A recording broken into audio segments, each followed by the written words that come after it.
There we go. It's the best we can do right now. Alright. Time to go into narrator mode.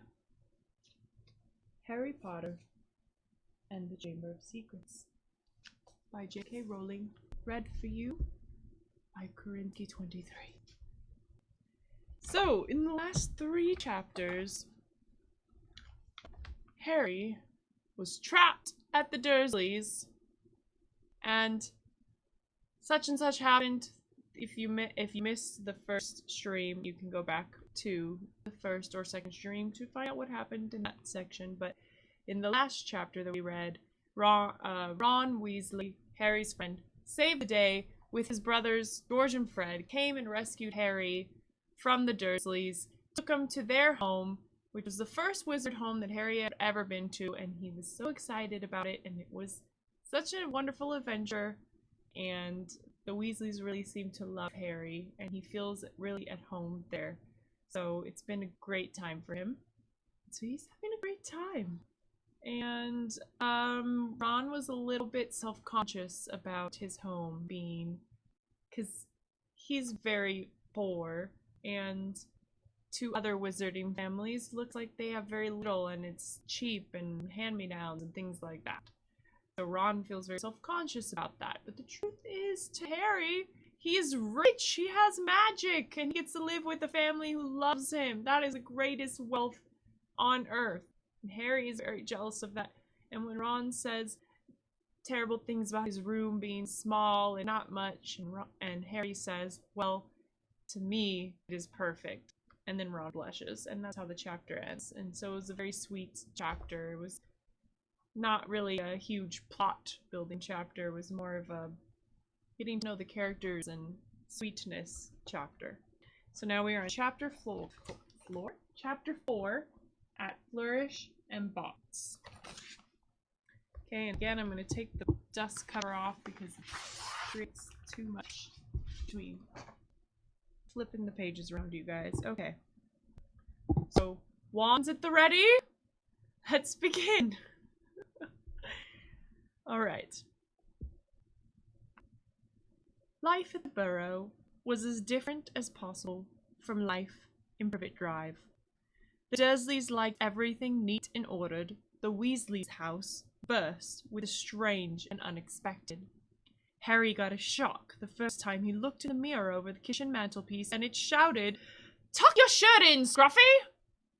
The ghoul in the attic howled and dropped pipes whenever he felt things were getting too quiet, and small explosions from Fred and George's bedroom were considered perfectly normal.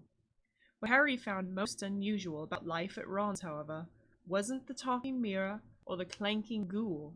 It was the fact that everybody there seemed to like him. Mrs. Weasley fussed over the state of his socks and tried to force him to eat 4 helpings at every meal. Mr. Weasley liked Harry to sit next to him at the dinner table so that he could bombard him with questions about life with muggles, asking him to explain how things like plugs and the postal service worked. "Fascinating," he would say as Harry talked him through using a telephone. "Ingenious, really, how muggles have found getting along without magic." Harry heard from Hogwarts one sunny morning, about a week after he arrived at the Burrow. He and Ron went down to breakfast to find Mr. and Mrs. Weasley and Ginny already sitting at the kitchen table. The moment she saw Harry, Ginny accidentally knocked her porridge bowl to the floor with a loud clatter. Ginny seemed very prone to knocking things over whenever Harry entered a room. She dived under the table to retrieve the bowl and emerged with her face glowing like the setting sun. Pretending he hadn't noticed this, Harry sat down and took the toast Mrs. Weasley offered him. "Letters from school?" said Mr. Weasley, passing Harry and Ron identical envelopes of yellowish parchment addressed in green ink. "Dumbledore already knows you're here, Harry. Doesn't miss a tick, that man. You two got him, he added to Fred and George, ambled in, still in their pajamas. They spell pajamas differently in England. Pyjamas. Like pie jamas. Pajamas. For a few minutes there was silence as they all read their letters. Harry's told him to catch the Hogwarts Express as usual from King's Cross Station on September the 1st. There was also a list of the new books he'd need for the coming year. Second-year students will require The Standard Book of Spells, Grade 2, by Miranda Goshawk. Break with a Banshee, by Gilderoy Lockhart. Gadding with Ghouls, by Gilderoy Lockhart. Holidays with Hags, by Gilderoy Lockhart. Travels with Trolls, by Gilderoy Lockhart. Voyages with Vampires, by, you guessed it, Gilderoy Lockhart. Wanderings with Werewolves, by Gilderoy Lockhart. And, of course, Year with the Yeti, by Gilderoy Lockhart. Fred, who had finished his own list, peered over at Harry's. "You've been told to get all Lockhart's books too," he said. "The new Defense Against the Dark Arts teacher must be a fan. Bet it's a witch." At this point, Fred caught his mother's eye and quickly busied himself with marmalade. "That lot won't come cheap," said George, with a quick look at his parents. "Lockhart's books are really expensive."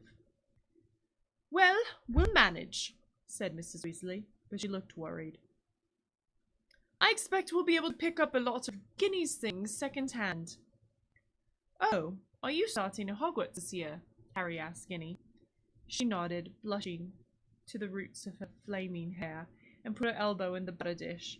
Fortunately, no one saw this except Harry, because just then Ron's elder brother, Percy, walked in. He was already dressed, his Hogwarts prefect badge pinched to his knitted tank top. "Morning, all," said Percy briskly. "Lovely day." He sat down in the only remaining chair, but leapt up again almost immediately, pulling from underneath him a molten grey feather duster. At least, that was what Harry thought it was, until he saw that it was breathing. "Errol!" said Ron, taking the limp owl from Percy and extracting a letter from under its wing. "Finally! He's got Hermione's answer! I wrote to her saying we were going to try and rescue you from the Dursleys." A little late. He carried Errol to the perch just inside the back door and tried to stand him on it, but Errol flopped straight off again.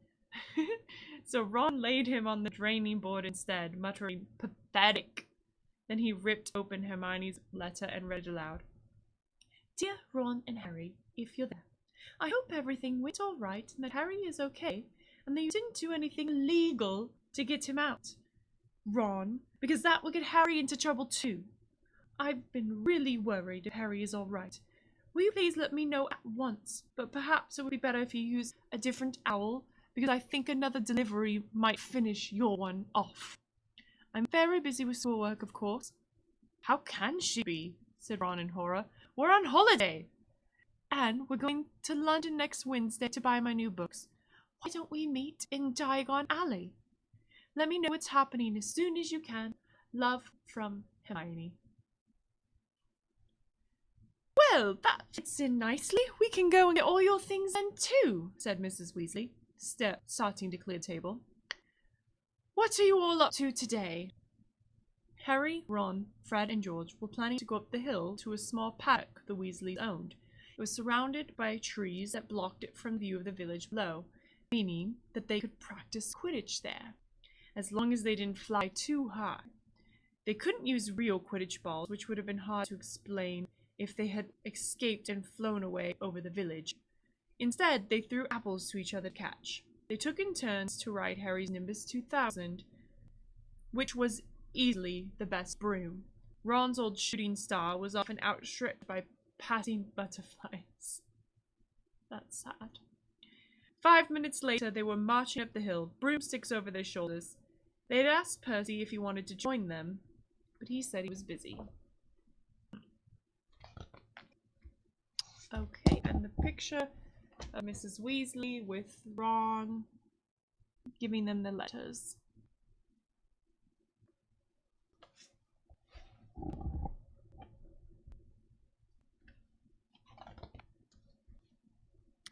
Harry had only seen Percy at mealtimes so far. He stayed shut up in his room the rest of the time. "Wish I knew what he was up to," said Fred, frowning. "He's not himself. His exam results came the day before you did. 12 owls, and he hardly gloated at all." "Ordinary wizarding levels," George explained, seeing Harry's puzzled look. "Bill got 12 too. If we're not careful, we'll have another head boy in the family. I don't think I could stand the shame." Bill was the oldest Weasley brother. He and the next brother, Charlie, had already left Hogwarts. Harry had never met either of them, but knew that Charlie was in Romania studying dragons, and Bill in Egypt working for the Wizards' Bank, Gringotts. "Don't know how Mom and Dad are going to afford all our school stuff this year," said George after a while. 5 sets of Lockhart books, and Ginny needs robes and a wand and everything." Harry said nothing. He felt a bit awkward. Stored in an underground vault at Gringotts in London was a small fortune that his parents had left for him. Of course, it was only in the wizarding world that he had money. You couldn't use galleons, sickles, and nuts in muggle shops. He had never mentioned his Gringotts bank account to the Dursleys. He didn't think their horror of anything connected to magic would stretch to a large pile of gold. Mrs. Weasley woke them all early the following Wednesday. After a quick 6 bacon sandwiches each. That sounds so good! Oh my gosh, y'all, I might just make a bacon sandwich after this. I have some bacon. I do not have bread, but maybe I could make some bread. How do you make bread? I don't know, but maybe we can figure it out. Anyway, back to the book. Bacon sandwiches, though. They pulled on their coats, and Mrs. Weasley took a flower pot off the kitchen mantelpiece and peered inside. "We're running low, Arthur," she sighed. "We'll have to buy some more today. Oh, well, guess first, after you, Harry dear." And she offered him the flower pot. Harry stared at them all, watching him. What am I supposed to do?" he stammered. "He's never traveled by Floo, powder." "Powder?" That's how Ron speaks. "Powder?" That's exactly how he speaks, said Ron suddenly. "Sorry, Harry, I forgot." "Never," said Mrs. Weasley. "But how did you get to Diagon Alley?" Oh, sorry, it was Mr. Weasley. Should correct that so you guys don't just go the rest of your lives thinking it was Mrs. Weasley who said that. It was Mr. Weasley! Oh my god, how could I be so wrong? "Never," said Mr. Weasley. "But how did you get to Diagon Alley to buy your school things last year?" "I went on the underground." "Really?" said Mr. Weasley eagerly. "Were there escapadors?" "How exactly?" "Escapadors? I think he means escalators?" "Not now, Arthur," said Mrs. Weasley. "Floo powder's a lot quicker, dear, but goodness me, if you've never used it before." "He'll be all right, Mom," said Fred. "Harry, watch us first." He took a pinch of glittering powder out of the flower pot, stepped to the fire, and threw the powder in the flames. With a roar, the fire turned emerald green and rose higher than Fred, who stepped right into it, shouted, "Diagon Alley!" and vanished. "You must speak clearly, dear," Mrs. Weasley told Harry, as George dipped his hand into the flower pot. "And mind you get out at the right grate." "The right what?" said Harry nervously, as the fire roared and whipped George out of sight too. "Well, there are an awful lot of wizard fires to choose from, you know, but as long as you've spoken clearly." "You'll be fine, Molly, don't fuss," said Mr. Weasley, helping himself to the Floo powder too. "But dear, if he gets lost, how would we ever explain to his aunt and uncle?" "They wouldn't mind," Harry reassured her. "That's so sad." "Dudley would think it's a brilliant joke if I got lost up a chimney. Don't worry about that." "Well, all right, you go after Arthur," said Mrs. Weasley. "Now, when you get into the fire, say where you're going, and keep your elbows tucked in," said Ron advised. "And your eyes shut," said Mrs. Weasley. "The soot." "Don't fidget," said Ron, "or you might fall out of the wrong fireplace." "But don't panic and get out too early. Wait until you see Fred and George. Trying hard to bear all this in mind, Harry took a pinch of Floo powder and walked to the edge of the fire. He took a deep breath, scattered the powder in the flames, and stepped forward. The fire felt like a warm breeze. He opened his mouth and immediately swallowed a lot of hot ash.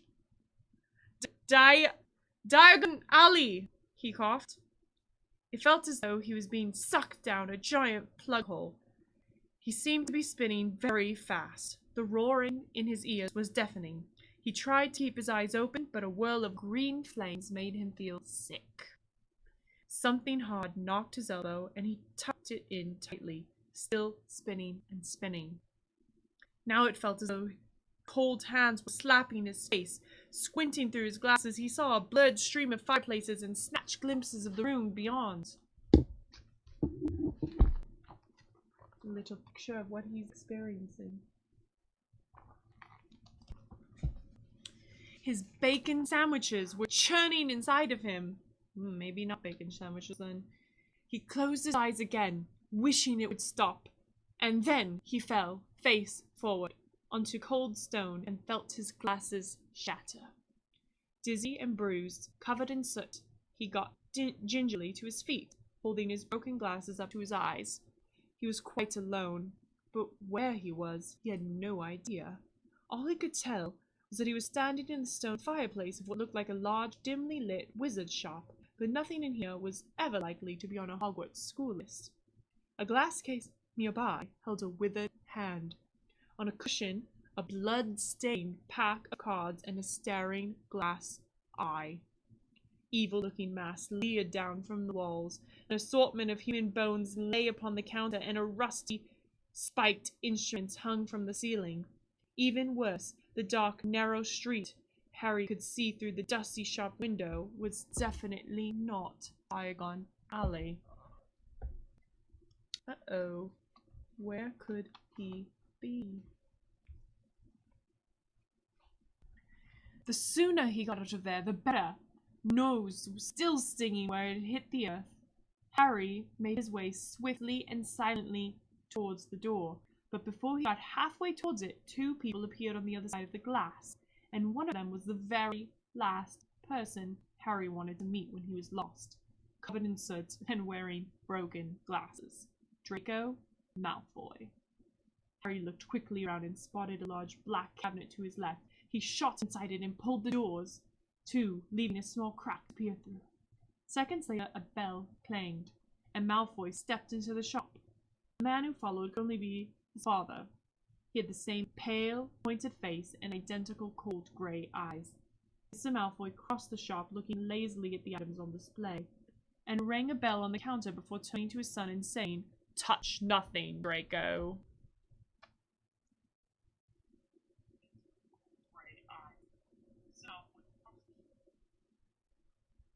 Okay, apologize for that. Malfoy, who had reached the glass eye, said, "I thought you were gonna..." Oh, I forgot how Malfoy sounds. I think he's gonna sound probably a little bit whiny. "I thought you were gonna buy me a present." "I said I would buy you a racing broom," said his father, drumming his fingers on the counter. "What's good of that, if I'm not in the house team?" said Malfoy, looking sulky and bad-tempered. "Harry Potter got a Nimbus 2000 last year. Special permission from Dumbledore so he could play for Gryffindor." And my camera keeps trying to focus, and I don't want it to do that, so hold on a minute. Stop trying to focus. I'm already here. You don't need to. Thank you. "He's not even that good. It's just because he's famous. Famous for having a stupid scar on his forehead." Malfoy bent down to examine a shelf full of skulls. "Everyone thinks he's so smart. Wonderful Potter, with his scar and his broomstick." "You have told me this at least a dozen times already," said Mr. Malfoy. Does he only have one friend? His dad? He has Crabbe and Goyle, but those are more like his slaves. With a quelling look at his son, "And I would remind you that it is not prudent to appear less than fond of Harry Potter, not when most of our kind regard him as the hero who made the Dark Lord disappear. Ah, Mr. Borgin. I feel like I could do better on these voices. Would you mind me starting again? Let me see. I want Draco Malfoy to just be drooling, snobby, preposterous, I don't know, annoying. Let's try something again. And his dad should also be that way, but with a deeper voice. Touch nothing, Draco. Malfoy, who had reached for the glass eye, said, I thought you were gonna buy me a present. We'll develop it as we go. I said I would buy you a racing broom. Nah, I don't like that either. I said I would buy you a racing broom, said his father, drumming his fingers on the counter. What's the good of that if I'm not in the house team? Said Malfoy, looking sully in bad tempers. Harry Potter got a Nimbus 2000 last year. Special permission from Dumbledore so he could play for Gryffindor.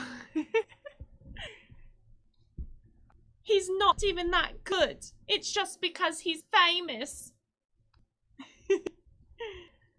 Oh. Famous for having a stupid scar on his forehead. Malfoy bent down to examine a shelf full of skulls. Everyone thinks he's so smart. Wonderful Potter with his scar and his broomstick. You've told me this at least a dozen times already, said Mr. Malfoy, with a quelling look at his son. Now I would remind you that it is not prudent. No. That's Snape's voice. I have to be careful. They're two different people.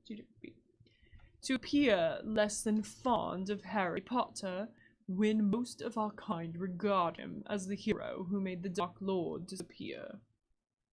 Ah, Mr. Borgin. A stooping man had appeared behind the counter, smoothing his greasy black hair from his face. Mr. Malfoy. See, they just sound the same. We gotta mix it up. We gotta mix it up, people. Mr. Malfoy, what a pleasure to see you again, said Mr. Borgin, in a voice as oily as his hair. Delighted, and young Master Malfoy, too, charmed. How may I be of assistance? I must show you just in today and very reasonably priced. I'm not buying anything today, Mr. Borgin, but selling, said Mr. Malfoy. Selling. The smile faded slightly from Mr. Borgin's face. You have heard, of course, that the Ministry is conducting more raids, said Mr. Malfoy, taking a roll of parchment from inside his pocket and unraveling it for Mr. Borgin to read. I have a few, items at home that might embarrass me if the Ministry were to call. As in, illegal dark arts items? Possibly. But these are unfounded accusations. I hardly know the man, so let's continue. Mr. Borgin fixed a pince to his nose and looked down the list. The Ministry wouldn't presume to trouble you, sir, surely? Mr. Malfoy's lips curled. I've not been visited yet. The name Malfoy still commands a certain respect, yet the Ministry grows ever more meddlesome. There are rumors about a new Muggle Protection Act. No doubt that flea-bitten, muggle-loving fool Arthur Weasley is behind it. Harry felt a surge of anger. And you see, certain of these poisons might make it appear. I understand, sir, of course, said Mr. Borgin. Let me see. Can I have that? Interrupted Draco, pointing at the withered hand on the cushion. Ah, the hand of glory, said Mr. Borgin, abandoning Mr. Malfoy's list and scurrying over to Draco. Insert a candle, and it gives light to only the holder. Best friend of thieves and plunderers. Your son has fine taste, sir. I hope my son will amount to more than a thief or a plunderer. Borgin, said Mr. Malfoy coldly, and Mr. Borgin said quickly, "No offense, sir. No offense meant. Though, if his school marks don't pick up. Hint, hint, my son," said Mr. Malfoy more coldly still. "That may be indeed all he is fit for." Now I guess we know why Draco's a little bit of a douche. "It's not my fault," retorted Draco. "The teachers all have favorites. That Hermione Granger. I would have taught you to be ashamed of that a girl of no wizard family beat you in every exam," snapped Mr. Malfoy. "Ha ha," said Harry under his breath, pleased to see Draco looking both abashed and angry. "It's the same all over," said Mr. Burgin in his oily voice. "Wizard blood is counting for less everywhere." "Not with me," said Malfoy, his long nostrils flaring. "No, sir, not with me," said Mr. Borgin, with a deep bow. "In that case, perhaps we can return to my list," said Mr. Malfoy shortly. "I am in something of a hurry, Borgin. I have important business elsewhere today." They started to haggle. Harry watched nervously as Draco drew nearer and nearer to his hiding place, examining the objects for sale. He paused to examine a long coil of hangman's rope, and to read, smirking, the card propped on a magnificent necklace of opals. "Caution. Do not touch. Cursed. Has claimed the lives of 19 Muggle owners to date." Draco turned away and saw the cabinet right in front of him. He walked forward. He stretched out his hand for the handle. "Done," said Mr. Malfoy at the counter. "Come, Draco." Harry wiped his forehead on his sleeve as Draco turned away. "Good day to you, Mr. Borgin. I'll expect you at the manor tomorrow to pick up the goods." The moment the door had closed, Mr. Borgin dropped his oily manner. "Good day to yourself, Mr. Malfoy. And if the stories are true, you haven't sold me half of what's hidden in your manor." Muttering darkly, Mr. Borgin disappeared into the back room. Harry waited for a minute in case he came back, then quietly as he could, slipped out of the cabinet, past the glass cases, and out of the shop door. And here is a picture of the place. It looks pretty cool, right? Some creepy stuff in there. I much like whatever this bird creature thing is with a cone head. I think it looks quite delightful. I would be its friend. Also, here's the picture of Malfoy. Looks like he could be such a lovely guy if he chose to, but he was raised by snobs, and that is what he is, unfortunately. Clutching his broken glasses to his face, he stared around. He had emerged into a dingy alleyway that seemed to be made up of entirely shops devoted to the dark arts. The one he'd just left, Borgin and Burkes, looked like the largest, but opposite was a nasty window display of shrunken heads, and 2 doors down a large cave was alive with gigantic black spiders. 2 shabby-looking wizards were watching him from the shadow of a doorway, muttering to each other. Feeling jumpy, Harry set off, trying to hold his glasses on straight, and hoping against hope he'd be able to find a way out of there. An old wooden street sign hanging over a shop selling poisonous candles told him he was in Nocturne Alley. I've been to Nocturne Alley, incidentally. Yes, I have. I'm so fancy. No, I've been to Harry Potter Land, and they have a Nocturne Alley there. It's pretty cool. This didn't help, as Harry had never heard of such a place. Well. Oh, I have nothing to say to that, actually.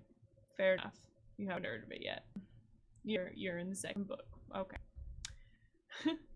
He supposed he hadn't spoken clearly enough through his mouthful of ashes back in the Weasley's fire. Trying to stay calm, he wondered what to do. "Not lost, are you, my dear?" said a voice in his ear, making him jump.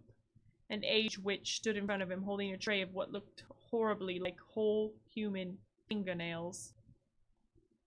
She leered at him, showing mossy teeth. Harry backed away. I'm fine, thanks, he said. I'm just... Harry! What do you think you're doing down here? That's terrible, terrible voice right there. I'm sorry. I apologize. There's nothing I can do about it. I'll try it again, but I can't promise it'll be any better. Harry! What do you think you're doing down here? Might possibly be worse. What do you think you're doing down there? Harry's heart leapt. So did the witch. A load of fingernails cascaded down over her feet, and she cursed as a massive form of Hagrid, the Hogwarts gamekeeper, came striding towards them, beetle black eyes flashing over his great bristly beard. Hagrid! Harry croaked in relief. I was lost, Floo powder! Hagrid seized Harry by the scruff of the neck and pulled him away from the witch, knocking the tray right out of her hands. Her shrieks followed them all the way along the twisting alleyway out into the bright sunlight. Harry saw a familiar snow-white marble building in the distance, Gringotts Bank. Hagrid had steered him right into Diagon Alley. "You're a mess," said Hagrid gruffly, brushing soot off Harry so forcefully he nearly knocked him into a barrel of dragon dung outside an apothecary's. "Skulking around Nocturne Alley? I don't know. Dodgy place, Harry. Don't want no one to see you down there." It's the best I can do right now, okay? Alright. "I realize that," said Harry, ducking as Hagrid made to brush him off again.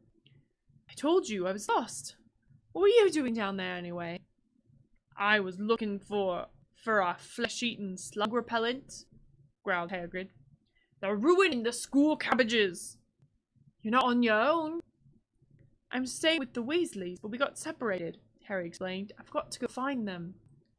They set off together down the street. "How come you never wrote back to me?"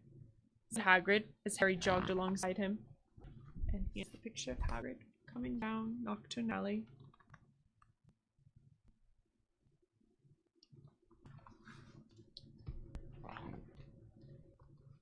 He had to take 3 steps every stride of Hagrid's enormous boots. Harry explained all about Dobby and the Dursleys. Ruddy muggles. How does he sound? God, so hard to get that voice. Don't have a deep voice. "Ruddy muggles," growled Hagrid. "If I'd known." Each voice more terrible than the last, sorry. "Harry! Harry, over here!" Harry looked up as he saw Hermione Granger standing at the top of the white flight of steps to Gringotts. She ran down to meet them, her bushy brown hair flying behind her. "What happened to your glasses?" "Hello, Hagrid! Oh, it's wonderful to see you two again. Are you two coming into Gringotts, Harry?" "As soon as I've found the Weasleys," said Harry. You won't have long to wait," grinned Hagrid. Harry and Hermione looked around. Sprinting up the crowded street were Ron, Fred, George, Percy, and Mr. Weasley.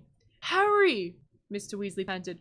"We hoped you'd only gone one grade too far." He mopped his glistening bald patch. "Molly's frantic. She's coming now." "Where did you come out?" Ron asked. "Nocturne Alley," said Hagrid grimly. "Brilliant!" said Fred and George together. "We've never been allowed in," said Ron enviously.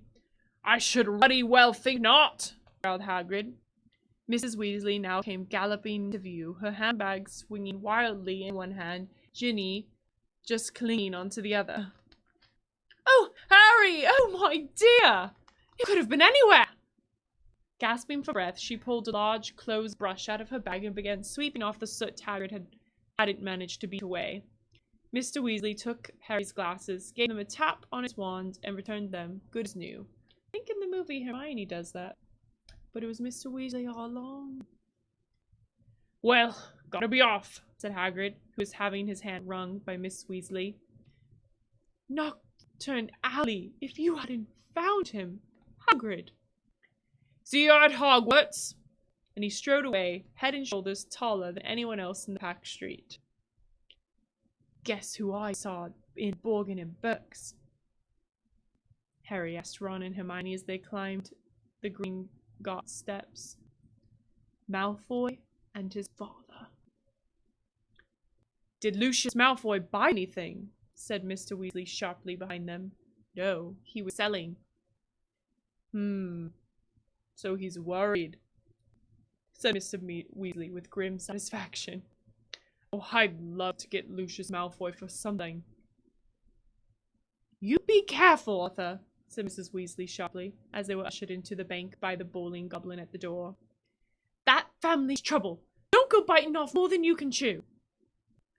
"So you don't think I'm a match for Lucius Malfoy?" said Mr. Weasley indignantly, but he was distracted almost at once by the sight of Hermione's parents, who were standing nervously at the counter that ran all along the great marble hall, waiting for Hermione to introduce them. "But you're muggles," said Mr. Weasley delightedly. "We must have a drink." "What's that you got there?" "Oh, you're changing muggle money."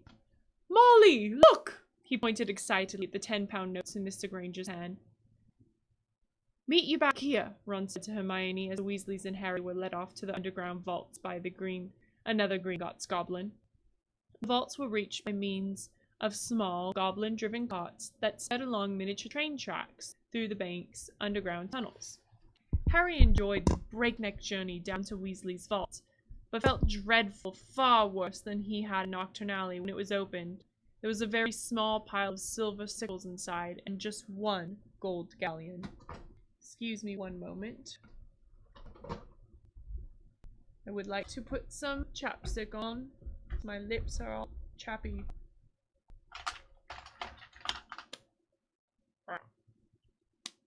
There we go. Also, never mind. Okay. Where were we?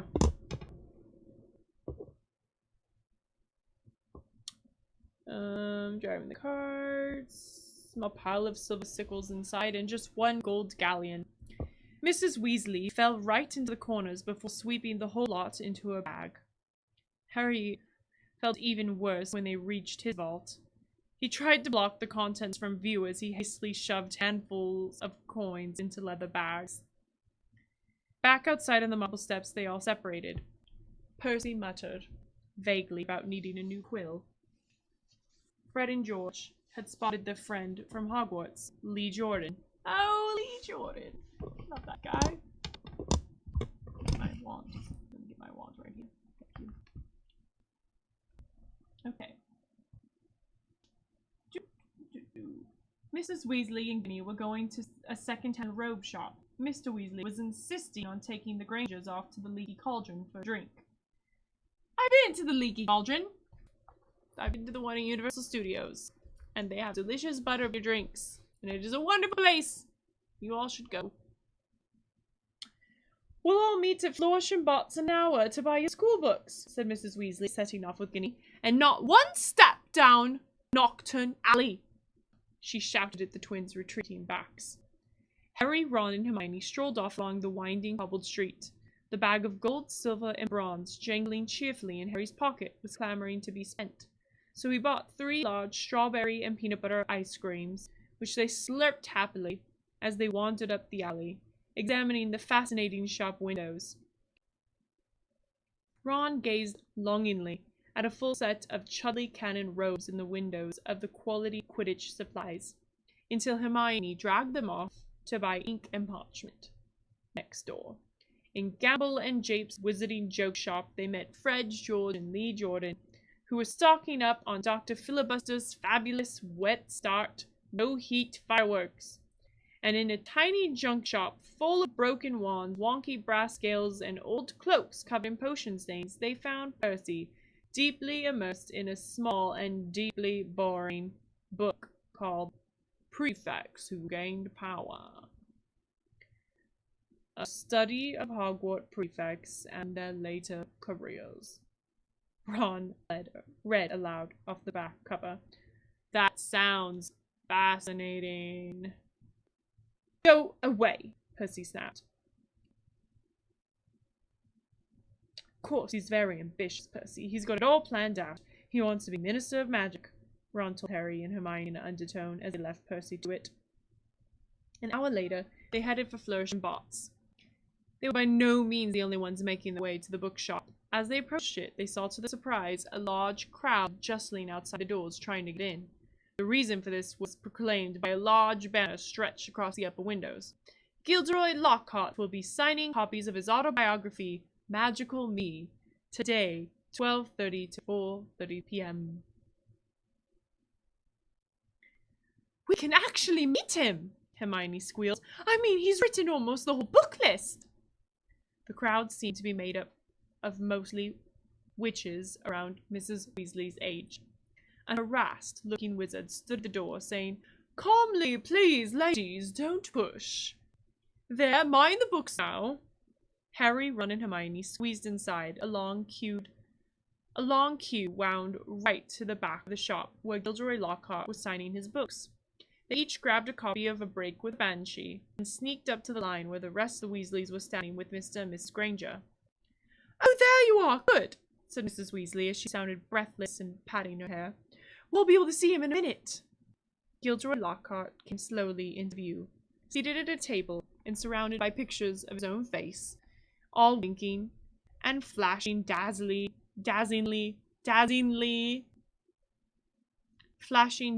white teeth at the crowd. The real Lockhart was wearing robes of forget-me-not blue, which exactly matched his eyes. His pointed wizard's hat was set at a jaunty angle on his wavy hair. A short, irritable-looking man was dancing around, taking photographs with a large black camera that emitted puffs of purple smoke with every blinding flash. "Out of the way there!" he snarled at Ron, moving back to get a better shot. "This is for the Daily Prophet!" "Big deal," said Ron, rubbing his foot where the photographer had stepped on it. Gilderoy Lockhart had heard him. He looked up, he saw Ron, and then he saw Harry. He stared, then he leapt to his feet and positively shouted, "It can't be! Harry Potter!"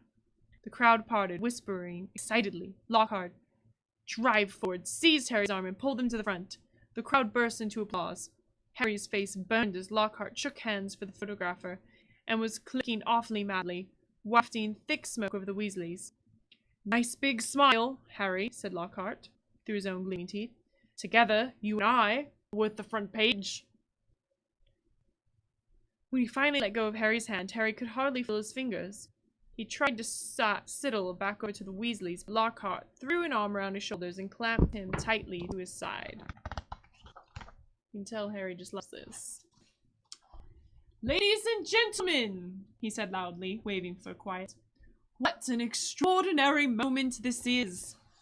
The perfect moment for me to make a little announcement I've been sitting on for some time. When young Harry here stepped into Flourish and Blotts today, he only wanted to buy my autobiography, which I shall be happy to present to him now, free of charge." The crowd applauded again. "He had no idea," Lockhart continued, giving Harry a little shake that made his glasses slip to the end of his nose, "that he would shortly be getting much, much more than my book, Magical Me. He and his schoolfellows will, in fact, be getting the real Magical Me. Yes, ladies and gentlemen, I have great pleasure and pride in announcing that this September I will be taking up the post of Defense Against the Dark Arts teacher at Hogwarts School of Witchcraft and Wizardry. The crowd cheered and clapped, and Harry found himself being presented with the entire works of Gilderoy Lockhart. Staggering slightly under their weight, he managed to make his way out of the limelight to the edge of the room where Ginny was standing next to a new cauldron. "You have these," Harry mumbled to her, tipping the books into the cauldron. "I'll buy my own." "Bet you loved that, didn't you, Potter?" said a voice Harry had no trouble recognizing. He straightened up and found himself face to face with Draco Malfoy, who was wearing his usual sneer. "Famous Harry Potter," said Malfoy. "Can't even go to a bookshop without making the front page." "Leave him alone! He didn't want all that," said Ginny. It was the first time she had spoken in front of Harry. She was glaring at Malfoy. How cute. Potter, you've got yourself a girlfriend, drawled Malfoy.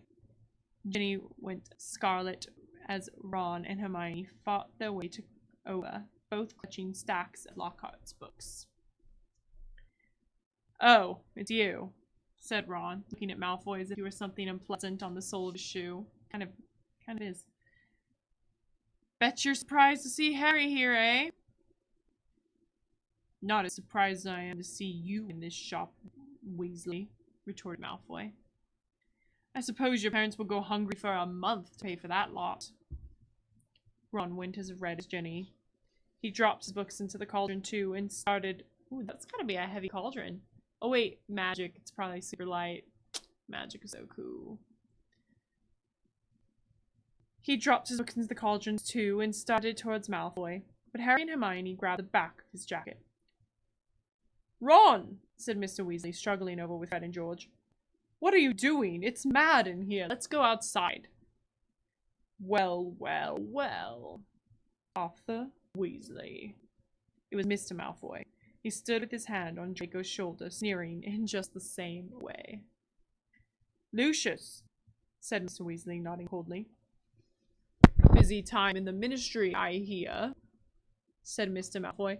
All those raids, hope they're paying you overtime. He reached into Ginny's cauldron and extracted from amidst the glossy Lockhart books a very old, very battered copy of A Beginner's Guide to Transfiguration. How rude, just reaching into people's bags. Obviously not, he said. Dear me, what's the use of being a disgrace to the name of wizard if they don't even pay you well for it? Mr. Weasley flushed darker than either Ron or Ginny. We have a very different idea of what disgraces the name of wizard, Malfoy, he said. Clearly, said Mr. Malfoy, his pale eyes strained to Mr. and Mrs. Granger, who were watching apprehensively. The company you keep, Weasley, and I thought your family could sink no lower. There was a thud of metal as Ginny's cauldron went flying. Mr. Weasley had thrown himself at Mr. Malfoy, knocking him backwards into a bookshelf. Dozens of heavy spellbooks came thundering down on all their heads. There was a yell of, "Get him, Dad!" from Fred and George. Mrs. Weasley was shrieking, "No! Arthur, no!" The crowd stampeded backwards, knocking more shelves over. "Gentlemen, please, please!" cried the assistant, and then louder than all, "Break up there, gents! Break it up!" Hagrid was wading towards them through the sea of books. In an instant, he had pulled Mr. Weasley and Mr. Malfoy apart. Mr. Weasley had a cut lip, and Mr. Malfoy had been hit in the eye by an encyclopedia of toadstools. He was still holding Ginny's old Transfiguration book. He thrust it at her, her eyes glittering with malice. Here, girl, take your book. It's the best your father can give you. Pulling himself out of Hagrid's grip, he beckoned to Draco and swept from the shop. You should have ignored him. Arthur, said Hagrid, almost lifting Mr. Weasley off his feet as he straightened his robes. Rotten to the core, the whole family. Everyone knows that. No Malfoy's worth listening to. Bad blood, that's what it is. Come on now, let's get out of here. The assistant looked as though he wanted to stop them leaving, but he barely came up to Hagrid's waist and seemed to think better of it. They hurried up the street, the Grangers shaking with fright and Mrs. Weasley beside herself with fury. A fine example to set your children! Brawling in public! What Gilderoy Lockhart must have thought! He was pleased, said Fred. Didn't you hear him as we were leaving? He was asking the bloke from the Daily Prophet if he'd be able to work the fight into his report. Said it was all publicity. It was the subdued group who headed back to the fireside into the leaky cauldron where Harry, the Weasleys, and all their shopping would be traveling back to the Burrow using Floo powder. They said goodbye to the Grangers, who were leaving the pub for the Muggle Street on the other side. Mr. Weasley started to ask them how bus stops work, but stopped quickly at the look at Mrs. Weasley's face. Harry took off his glasses and put them safely into his pocket before helping himself to Floo powder. It definitely wasn't his favorite way to travel. Alright. Samantha Kurz, I am so sorry that you got timed out. I have seen this happen before a couple times on my stream. If you used caps locks, it times you out. It's ridiculous. I need to find a way to fix it, but I haven't found out how. I have tried several times. I'll try again right now. Anyway, thank you, Samantha Kurz, for joining, and thanks for trying your best to chat, even though it wouldn't let you. And thank you guys for watching the stream and watching me read this chapter. So, the chapter is finished, and I suddenly got really big, and I don't know why. And that's doing that. Why? Why is this happening?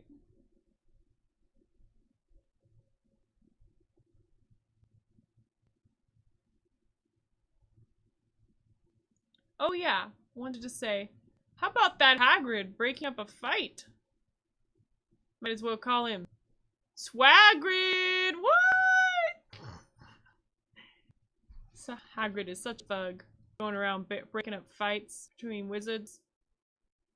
Why did my webcam suddenly stretch a ridiculous amount for no reason? I do not know, but I would like to fix it. Yeah, Hagrid kind of saved the day, like, twice in that one. Hagrid is one of the best characters, I have to say. He's awesome. He just is cool. Oh my god, I totally didn't show you guys this picture. Okay, so there's the picture of Diagon Alley. It's kind of, like, really cool.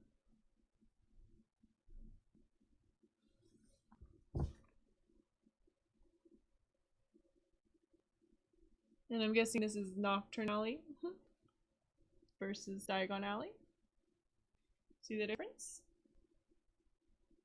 It's really cool. The illustrations in this are great. This store says cats, cats, cats.